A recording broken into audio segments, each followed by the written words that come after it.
안녕하세요. 저는 인천에 살고 있는 30대의 평범한 여성이랍니다. 세상에 별 사람들이 다 있듯 별의별 사연들을 품고 살잖아요. 그런데 저는 제가 이 일을 겪기 전까지는 그렇게 크게 힘든 일이 없었습니다. 너무 충격적인 일이라 30년 동안 조용했던 삶에 폭탄이 한 번에 떨어진 건가라는 생각이 살며시 들기도 했는데요. 그런 제 사연 다들 한 번만 들어주시길 바랍니다. 전 원래 어려서부터 결혼을 일찍 하고 싶어 했어요. 오죽하면 고등학생 때도 결혼 노래를 불러서 저희 아빠께서는 그렇게 빨리 집을 떠나고 싶냐며 서운해하셨고, 친구들은 제가 1등으로 결혼할 거라 생각했죠. 저 역시 제가 1등으로 결혼할 줄 알았습니다. 그러나 현실은 제 꿈을 이루기에는 너무 버거운 존재였어요. 늘 자연스럽게 만나서 연애하는 걸 좋아했던 편인데, 그러다 보니 결혼 상대로는 부족한 면들이 보였고 결국 헤어짐으로 이어졌습니다. 그들이 특별히 뭘 잘못했다기보다는 결혼까진 아닌 연애 있잖아요. 제가 이렇게 헤매고 있을 때 주변 친구들은 오히려 저보다 빨리 시집을 가기 시작했고, 애를 낳고 사는 모습을 보니 마냥 부러웠습니다. 그렇게 초조해야 할 나이는 아니라는 걸 알지만 그냥 결혼을 하고 싶었거든요. 결국 저는 자연스러운 만남을 포기하고 결혼을 위해 상대방의 조건을 모두 파악한 후 만나는 자리를 선택했고, 그렇게 여러 남자와의 만남 끝에 제 짝을 찾았습니다. 지금의 제 남편은 조건도 만족이었는데, 심지어 첫날 얼굴을 확인했더니 너무 잘생겨서 완전히 빠져버렸습니다. 결혼 생활은 결국 서로 얼굴 보고 사는 거잖아요. 남편의 외적인 모습까지 제 맘에 쏙 들어버렸습니다. 역시 인연은 따로 있다고 하던데 내 인연이 여기 있었구나 싶었어요. 남편도 저도 서로 결혼을 전제로 만나는 거라 연애 초기부터 자연스럽게 결혼에 대한 얘기를 주고받으면서 계획을 세웠습니다. 그리고 전 이 연애가 마음에 무척 들었어요. 뭔가 시간 낭비하는 것 같지도 않고 조건도 알맞지만 무엇보다 진심으로 서로 사랑해서 하는 결혼이니 더욱 좋았죠. 저만큼이나 결혼을 서두르고 싶어 했던 남편은 만난 지 1년도 안 된 상태에서 제게 프로포즈를 했습니다. 예상치도 못하게 받은 프로포즈는 잊을 수 없는 감동으로 남았고, 저희는 바로 결혼을 준비했어요. 친정 부모님은 남편을 두 팔 벌려 환영하시는 분위기로 친아들처럼 반겨주셨고, 남편도 저희 부모님께 살갑게 정말 잘했습니다. 그리고 시댁에 인사를 하러 갔을 때도 똑같은 분위기였어요. 저희 집도 꽤 밝고 유쾌한 분위기인데 시댁도 화목함이 인상적이었습니다. 특히나 시부가 굉장한 사업가셔서 경제적 여유가 있으신 편인데도 오히려 검소하신 게 정말 좋았어요. 남편에게는 위에 누나와 아래 여동생이 있었고, 시댁에 인사를 하러 갔을 때 모두 함께 뵙습니다. 오느라 고생했네. 어서 와요. 네, 안녕하세요. 저는 성미연이에요, 아버님, 어머님. 그래요. 오느라 힘들었을 텐데 어서 들어와요. 임금님 수라상 저리 가라 할 정도로 한상 가득 차려서 저를 환대해 주셨고, 좋은 분위기 속에 함께 식사를 했습니다. 처음엔 형식적인 대화들로 시작해서 슬슬 어색함이 풀렸죠. 그리고 시부께서는 제게 정말 마음에 쏙 든다며 첫 대면에 통과를 아주 통쾌하게 외치시며 배웅을 해주셨습니다. 양가에 모두 인사를 마치고 나니 결혼한다는 게 실감이 나기 시작하면서 양가 부모님 모두 저희를 좋게 봐주시니 다행이었어요. 이 얘기를 제 친구들에게 했었는데 몇몇 친구들은 더 살아봐야 안다고 말해주기도 했고, 몇몇 친구들은 시댁 제대로 만난 것 같다면서 부럽다고 하기도 했습니다. 제가 사람 보는 눈이 정확하지는 않지만 느낌상 시댁 잘 만난 것 같다는 생각을 하긴 했어요. 사실상 형님의 신우까지 있으면 조금 쉽지는 않죠. 그러나 제 결혼 생활은 그렇지 않았습니다. 결혼 후에 오히려 형님과 신우랑 따로 만나면서 데이트도 하고 그렇게 잘 지냈어요. 특히 형님은 저를 엄청나게 챙겨주셨습니다. 제가 자기 여동생 같이 느껴진다면서 혹시 살면서 어렵고 힘든 일이 있으면 무조건 형님께 털어놓고 의논하라고 말해주었죠. 마치 제게 친언니라도 생긴 것처럼 의지를 많이 했습니다. 시댁과 저희 신혼집이 차로 40분 정도 거리였고 결혼하신 형님네는 1시간 거리였어요. 그리고 미혼인 신혼애랑은 20분 거리로 가장 가까웠죠. 신우는 미혼이기도 하고 아직 젊어서 친구들과 시간을 많이 보내는 탓에 자주는 못 봤는데 1시간 거리에 사는 형님은 저랑 놀겠다며 그 힘든 거리를 왔다 갔다 해주셨습니다. 하도 저희 집 쪽으로 자꾸 오셔서 이번에는 제가 가겠다고 하면 절대 안 된다고 막으셨거든요. 그래서 정작 저는 형님네 동네에 못 가봤습니다. 한 번은 제가 형님에게 물어봤어요. 형님, 근데 왕복 2시간이 넘는데 매번 이렇게 오시는 거 안 힘드세요? 다음에는 진짜 제가 갈게요. 무슨 소리야. 옳게. 힘든 거 하지 마. 나는 운전하는 것도 좋아하고 그래서 상관없는데 옳게는 여리여리한 게 꼭 힘든 일 하면 쓰러지게 생겼잖아. 에이, 무슨 소리예요, 형님. 저 그렇게 연약한 사람 아니에요. 정말 다음에는 한번 초대해 주세요. 형님만 매번 저 위해서 고생하셔서 마음이 불편해요. 난 동생이 밑으로 둘이나 있잖아. 그래서 그런가 이렇게 하는 게 더 편해. 올케가 우리 동네로 오고 그러면 오히려 불편해서 제대로 놀지도 못할 것 같아. 그니까 그런 거 신경 쓰지 말고 보자. 얼굴 보는 게 중요하지. 누가 오고 가면 어때? 형님은 여장부 스타일의 정말 당차신 분이라서 안 친했을 때는 약간 무서웠는데 막상 친해지고 보니 이렇게 다정하신 분이었죠. 제가 힘들까봐 그게 싫어서 본인이 매번 저를 보러 오시던 분이셨고 올 때 또 빈손으로 오지도 않으셨습니다. 밑반찬이나 여자 몸에 좋은 것들을 막 사다 주시곤 했어요. 형님이랑 친해지면서 속마음도 들어볼 수 있었는데 제게 넌지시 말을 하더라고요. 옳게. 우리 부부 벌써 결혼 7년 차인가? 그런데 왜 애가 없는지 안 궁금했어? 그런 걸 뭘 궁금해요. 요즘 딩크 부부도 많고 부부 사생활인데 뭐하러 물어요, 형님. 고맙네. 나는 아기를 정말 낳고 싶었고 꼭 낳아야 했거든?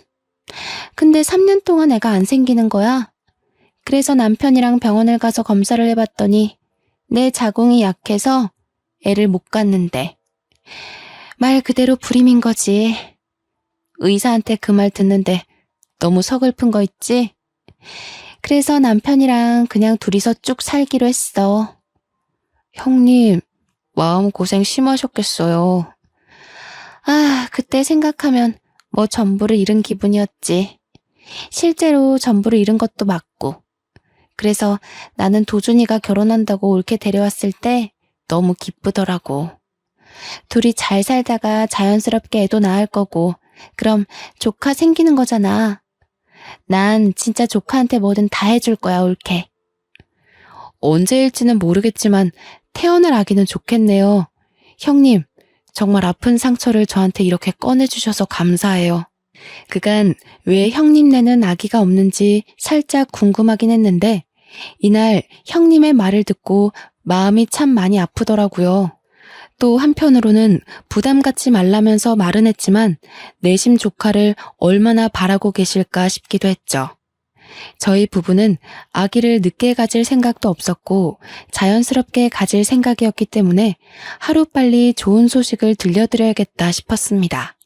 저를 챙겨주는 좋은 마음은 형님뿐만이 아니었죠. 시부모도 정말 과했습니다. 명절이 되어 시댁에 가기라도 하면 제가 힘들까봐 오히려 형님과 신우에게 일을 시키고는 하셨죠. 자꾸 그런 모습들이 오히려 부담스러워 정말 괜찮다고 제가 하겠다고 나서면 남편까지 나서서 저를 쉬게 했습니다. 저 정말 괜찮아요.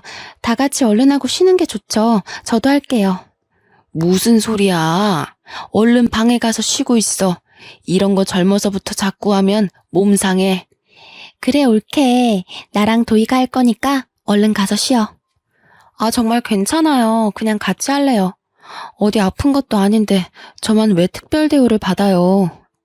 그게 우리 집안 룰이야. 며느리라고 막 부려먹는 거 난 딱 질색이야. 그니까 얼른 들어가서 쉬다가 저녁 먹을 때 나와. 상상도 해본 적 없는 시댁에서의 풍경이었습니다. 제 지인들만 해도 명절날이로 명절만 지내고 오면 끙끙 앓고는 했는데 전 오히려 너무 심심했죠. 과할 정도로 저를 아껴주고 챙겨주는 시댁 식구들 덕분에 좋기도 하지만 한편으로는 부담스럽기도 했습니다.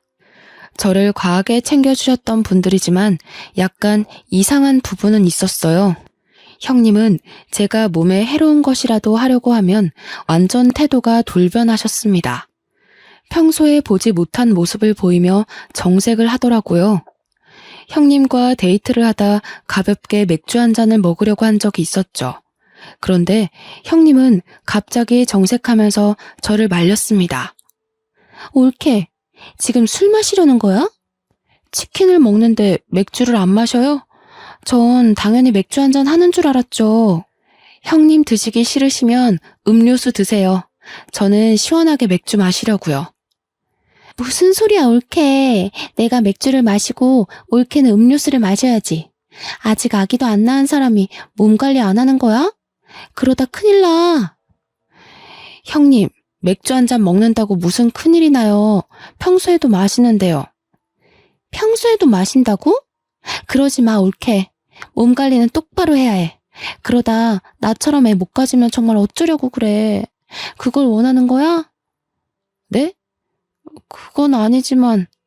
형님, 혹시 화나신 거예요? 나 지금 화났거든? 몸 관리 좀 잘해줘. 다 큰 성인이 맥주 한 잔을 마신다고 화를 내는 걸 보고 황당했습니다. 제가 임신 중에 마시는 것도 아니고 심지어 임신 준비를 하고 있는 것도 아닌데 너무 과하지 않나 싶었죠. 이때부터 형님의 행동을 유심히 보게 되었어요. 그렇게 유심히 보니까 형님이 제게 과하게 막는 것들이 있다는 걸 알았죠. 너무 자극적인 음식이나 건강에 해로운 음식들은 절대 먹지 못하게 했고 형님이 해다주는 반찬이나 먹자고 하는 음식들은 전부 산모에게 좋은 음식이나 여자에게 좋은 음식이었습니다. 물론 가볍게 생각하면 임신을 생각하고 있는 저를 위해서 노력해 주신다고 생각할 수 있지만 결코 가볍게 생각할 수 있는 문제가 아니었죠. 왜냐면 시모도 가만히 있는데 왜 형님이 나서서 임신 압박을 은근히 주는 건지 모르겠더라고요. 이게 말로만 듣던 임신 압박이구나를 내심 깨닫게 되었습니다. 평소에는 천사 모습을 한 형님이셨지만 저렇게 제가 본인의 뜻에 어긋난다 싶으면 완전히 정색한 호랑이로 돌변하고는 했죠. 그런 모습들이 점점 불편해지기 시작할 때쯤 아니나 다를까 형님은 대놓고 제게 물어봤습니다. 올케, 그나저나 아직 소식은 없는 거야? 네? 어떤 소식이요? 어떤 소식이냐니. 당연히 임신이지. 아, 네, 아직 없죠. 왜 아직 없어?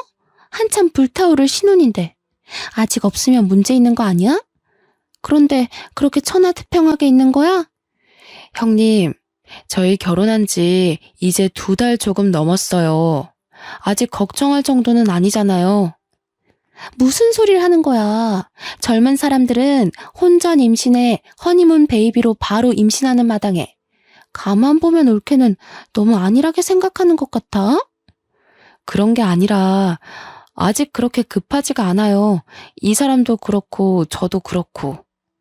그건 올케 생각 아니야? 올케가 자꾸 그렇게 생각하고 말하니까 정작 도준이는 그런 마음이 아니어도 말 못하는 거 아니냐고. 형님, 그런데 왜 화를 내세요? 제가 뭘 잘못한 건가요?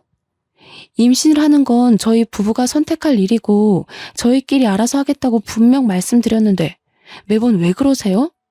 저 형님이 자꾸 이러시는 거 너무 불편해요. 올케, 불편이고 뭐고 지금 그게 중요한 게 아니야. 내일 나랑 어디 좀 가자. 오후에 시간 꼭 비워도. 형님은 제게 임신을 아직도 안 했다며 대놓고 화를 내셨어요. 과연 이게 맞는 상황인가 싶었습니다. 저는 이날 집으로 돌아와서 아무리 생각을 해봐도 형님의 태도를 이해하긴 어려웠고 남편에게 전부 솔직하게 말했어요. 여보, 형님이 자꾸 나한테 임신하라고 압박을 줘. 한두 번도 아니고 술 마시면 몸 관리 안 한다고 뭐라고 하고 조금 매운 거 먹어도 뭐라고 하시는데 처음에는 그러려니 했거든? 근데 이게 계속 쌓이고 쌓여서 이상하다 싶었는데 오늘은 대놓고 화를 내더라니까? 대체 형님 왜 그러셔?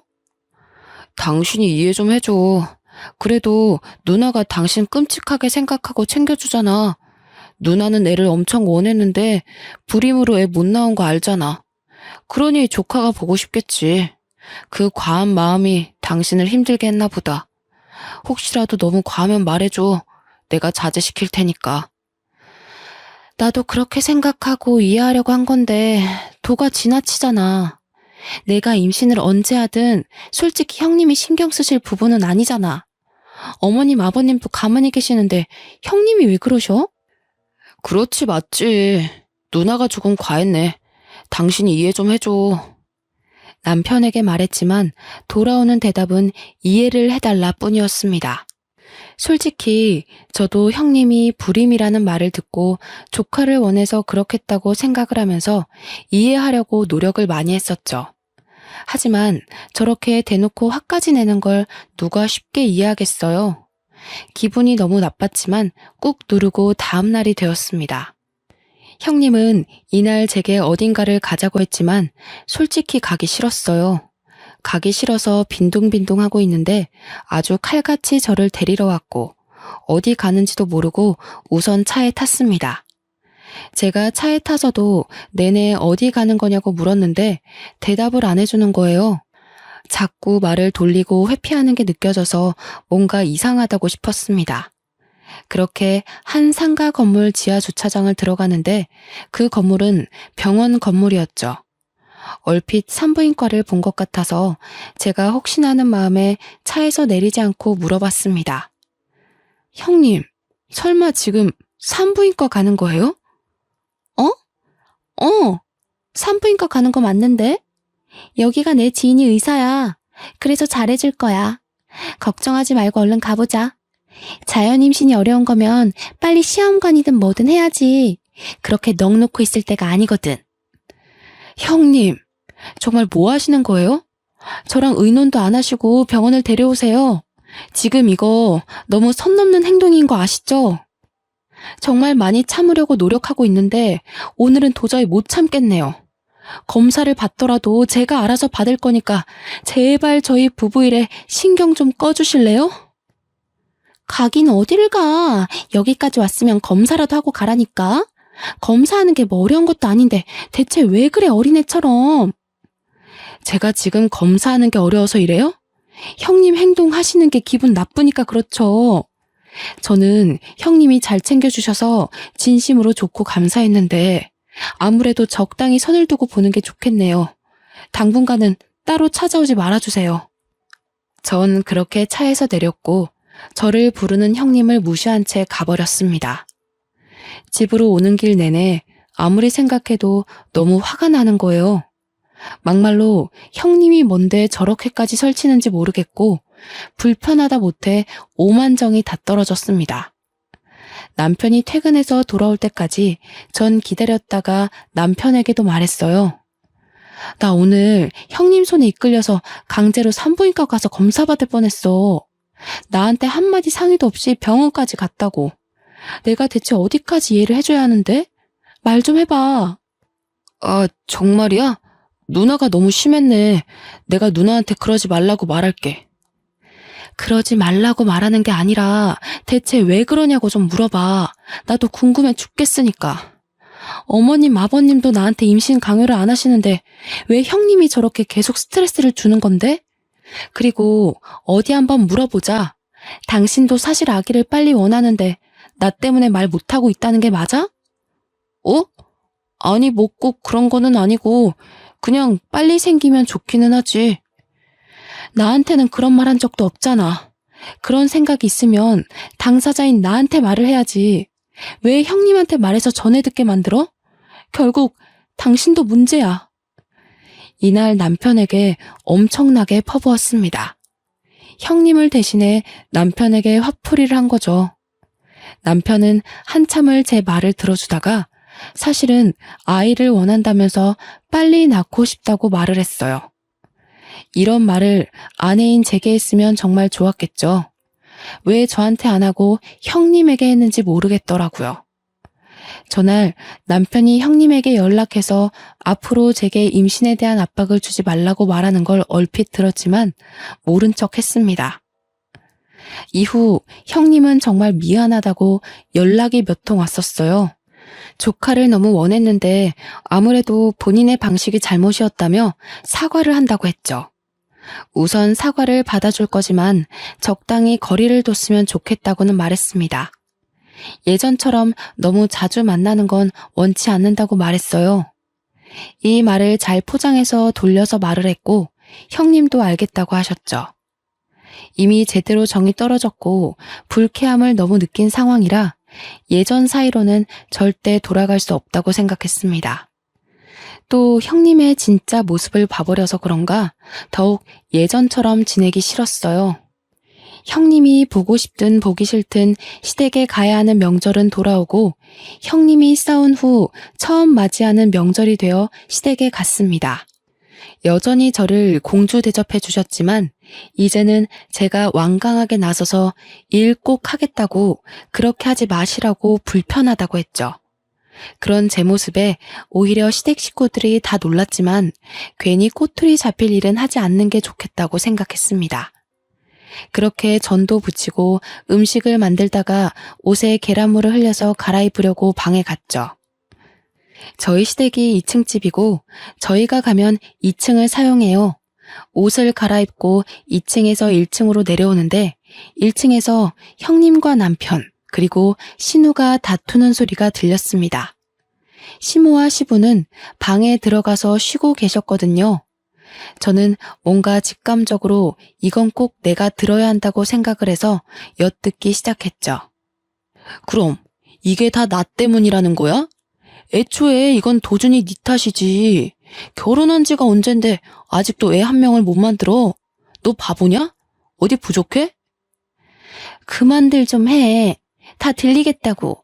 엄마 아빠도 그렇고 새언니도 들으면 어쩌려고 그래 정말? 어련히 알아서 할 건데 누나가 설쳐서 이 꼴난 거를 왜 인정을 안 해? 웃기지 마. 그게 뭐가 그렇게 어렵다고 너는 여태 몇 년 동안 그거 하나를 못하냐고. 언제까지 내가 이러고 있어야 하는데 나는 뭐 좋아서 이러고 있냐고. 아 그럼 빠지던가. 원래 아들인 나한테만 주는 건데 불쌍해서 끼워줬더니 말이 많아. 내가 경고하는데 누나 설치지 마. 한 번만 더 설쳐서 일 키우면 누나는 국물도 없어. 아 그만들 좀 하라고. 기다려봐. 내가 망 보고 올게. 딱 봐도 내용이 이상한 대화였고 신우가 망을 보고 온다는 말에 전 다시 계단을 올라갔습니다. 그리고 자연스럽게 내려오는 척했어요. 마주친 신우에게는 뭐 가지러 가냐고 물었고 저를 보고 깜짝 놀란 신우는 어색하게 그렇다며 올라갔습니다. 내려와서 아무렇지 않게 음식을 하는데 아무리 생각해도 저 대화에 대해 너무 물어보고 싶었죠. 그러나 물어본다고 대답해줄 사람들은 아니었기에 머리를 굴려봤어요. 분명히 뭔가 있구나 싶었습니다.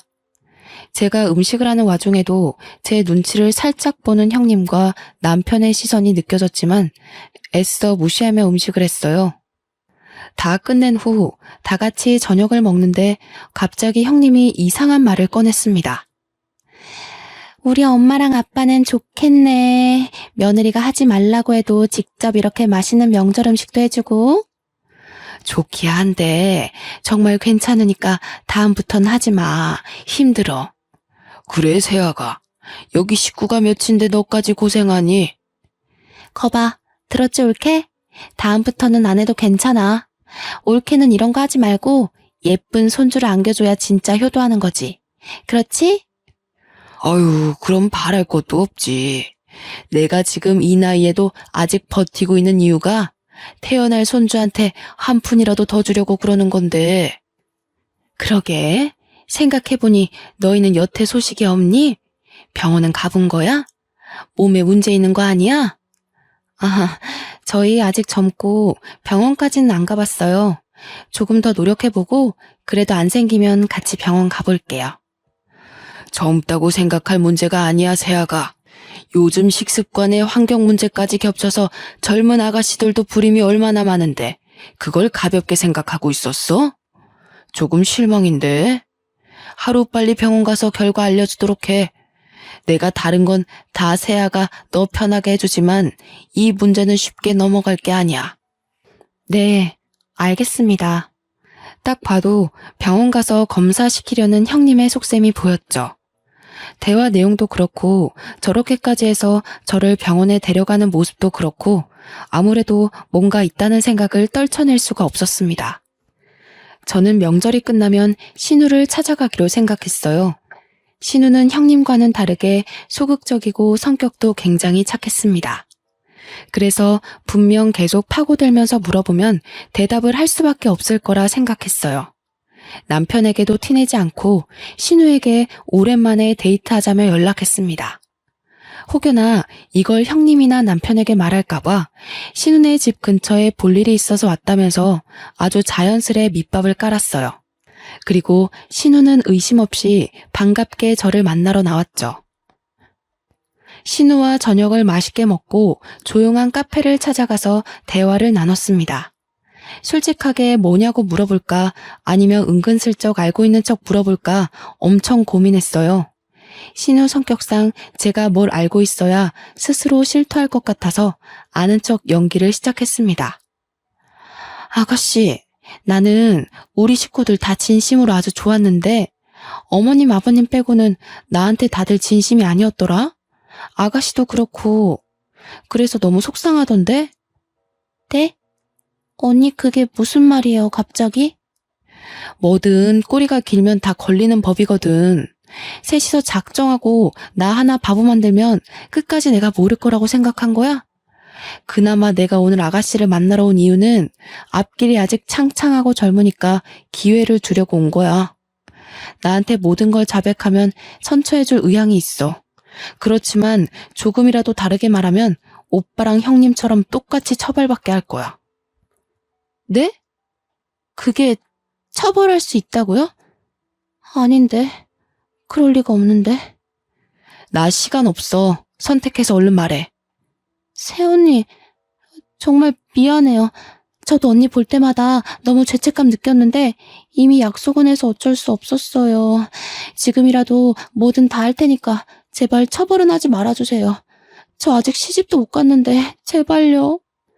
울며 불며 신우이가 말한 내용은 충격 그 자체였습니다. 시부모에게는 재산이 꽤 있는데 남자 손주를 낳는 자식에게 막대한 재산을 물려주겠다고 자식에게 약속을 했답니다. 거기다 유일하게 아들인 우리 남편이 남자 손주를 낳으면 시부가 회사까지 물려주겠다고 했다더군요. 그런데 시부 연세가 꽤 있으셔서 하루빨리 회사를 누군가 물려받아야 했고 정 자식들에게 소식이 없으면 전문 경영인에게 넘기겠다고 했다네요.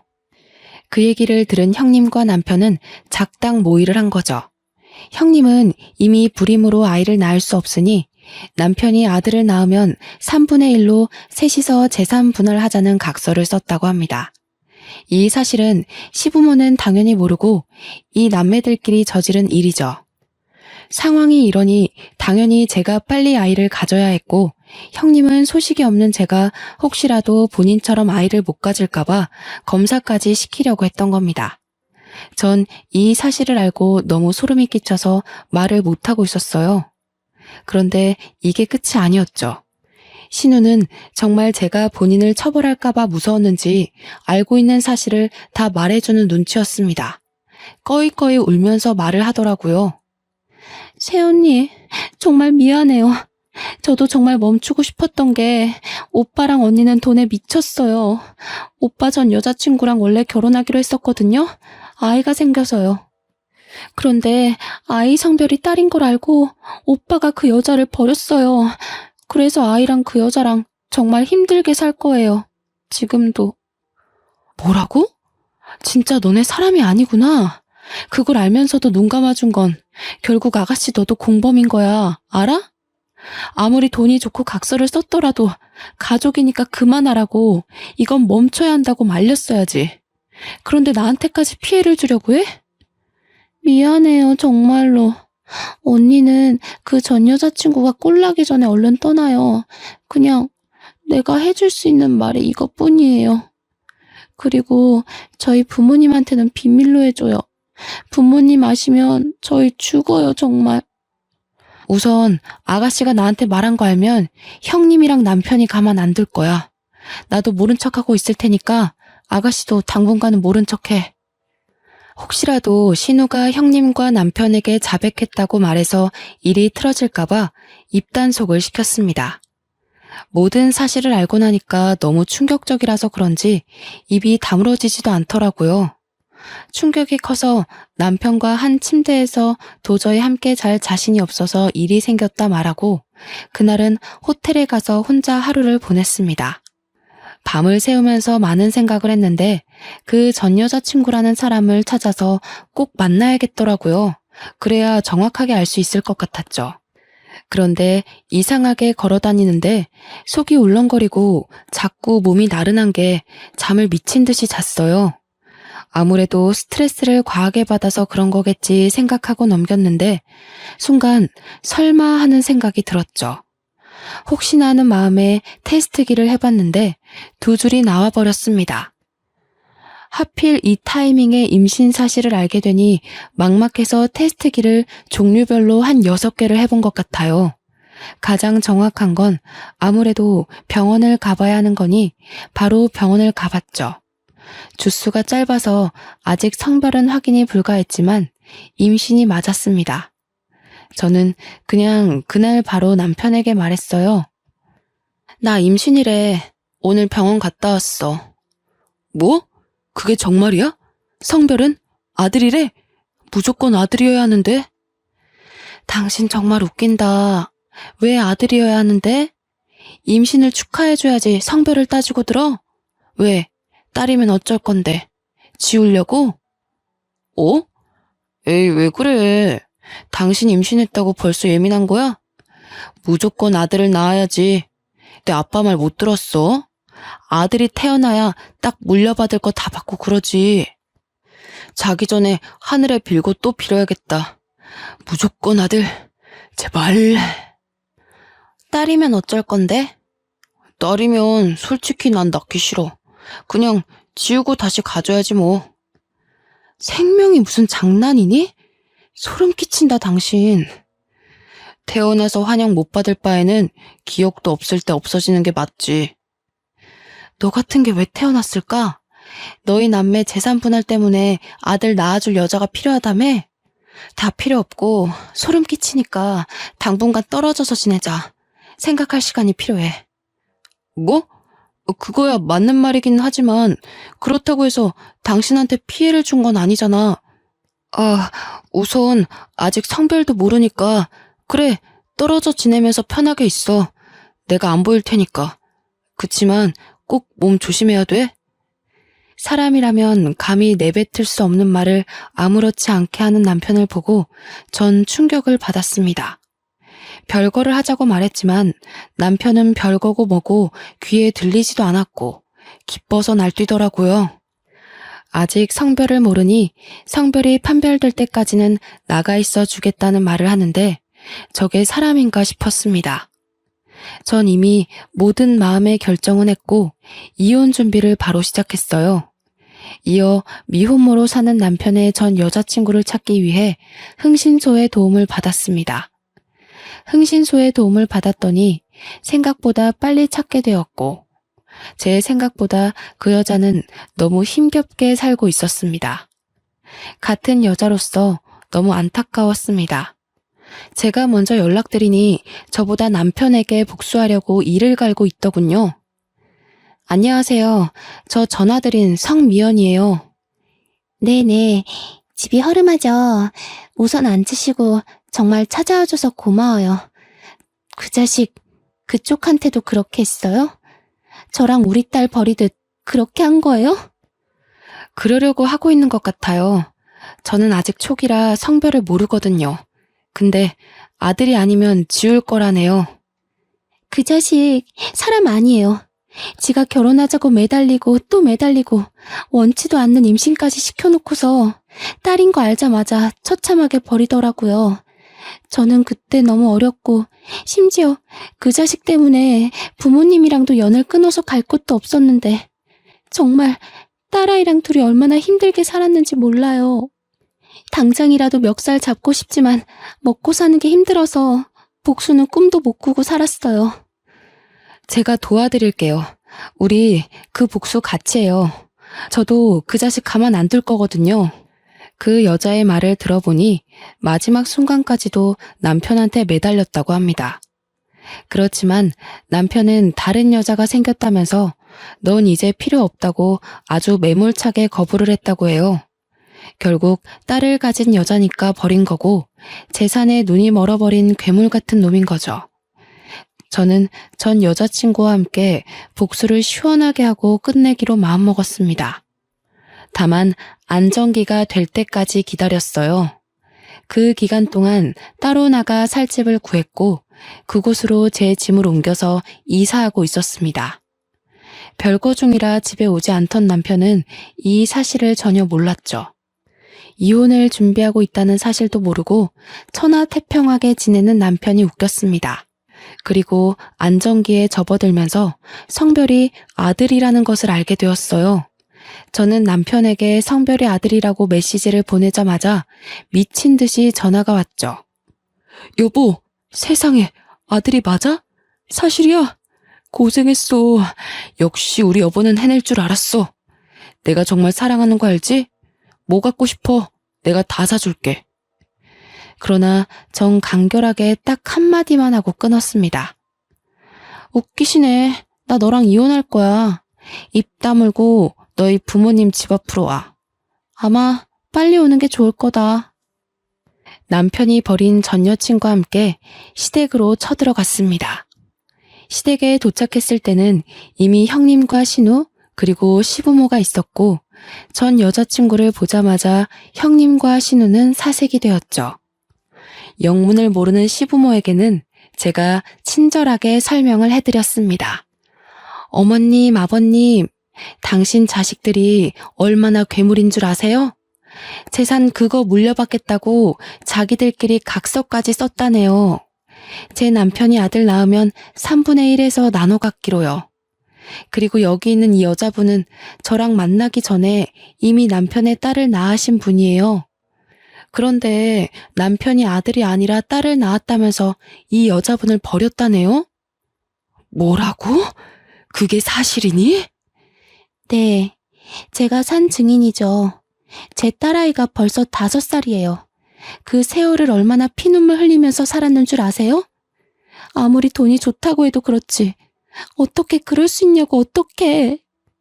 그 나쁜 자식 때문에 나랑 내 새끼는 매일 피눈물 흘리면서 살았는데 아직도 이러고 살고 있네요. 당신 아들은 돈에 미쳤다고요. 저한테 형님은 그러셨죠. 애 빨리 낳으라고 압박 주셨고 술도 한 모금 못 마시게 하고 마치 겉으로는 저를 무척 아끼는 척하면서 사실은 애 빨리 갖게 하려고 참 애 많이 쓰셨죠.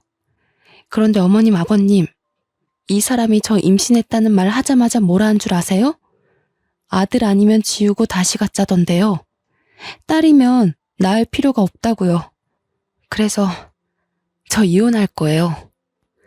제 말이 끝나자마자 시모는 뒷목 잡고 쓰러졌고 뒤늦게 도착한 남편은 전 여자친구를 보자마자 막 쫓아내려고 했습니다. 그걸 제가 말리고 있는데 시부가 남편의 멱살을 잡고 확 끌어서 뺨을 때리며 말했어요. 정신 차려. 네가 사람이냐? 내가 그런 뜻으로 너희한테 말한 줄 알아? 나는 괴물 새끼들한테는 돈 한 푼 줄 수 없다. 당장 내 집에서 나가! 이 말을 들은 남편은 저 때문에 모든 게 망했다면서 제 뺨을 때리더라고요. 그래서 저도 어이가 없어서 급소를 확 발로 차주면서 말했죠. 웃기고 있네. 야, 너 같은 건 씨 뿌릴 자격도 없어. 넌 죽을 때까지 절대 뿌리고 다니지 마. 여자들이 너무 아까우니까. 그러고 시댁을 나섰습니다. 몇 달 동안 남편과 이미 별거 중이었고 시댁 소식은 들을 길이 없었는데 그나마 신우가 먼저 연락해서 술술 말해주더군요. 전 남편은 집에서도 쫓겨나고 시아버님은 충격에 전문 경영인을 구하기로 했다네요. 너무 통쾌하더라고요. 웃긴 건 시부의 모든 경제적 지원이 끊겨버린 남편은 제게 다시 시작하자며 매달리기 시작했습니다. 제 뱃속에 아들이 있으니 다시 시부모님을 설득해서 자기가 회사만 물려받으면 모든 게 끝난다고요. 그 말을 듣는데 참 어이가 없었죠. 저는 완벽하게 무시하고 아예 연락을 차단해버렸습니다. 1년 전 잘생긴 아들을 출산하고 지금은 친정 부모님의 도움을 받으며 잘 키우고 있어요.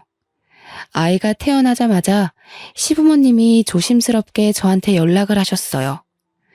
본인 아들은 버렸지만 귀여운 손주 얼굴은 꼭 보고 싶다고 하면서요.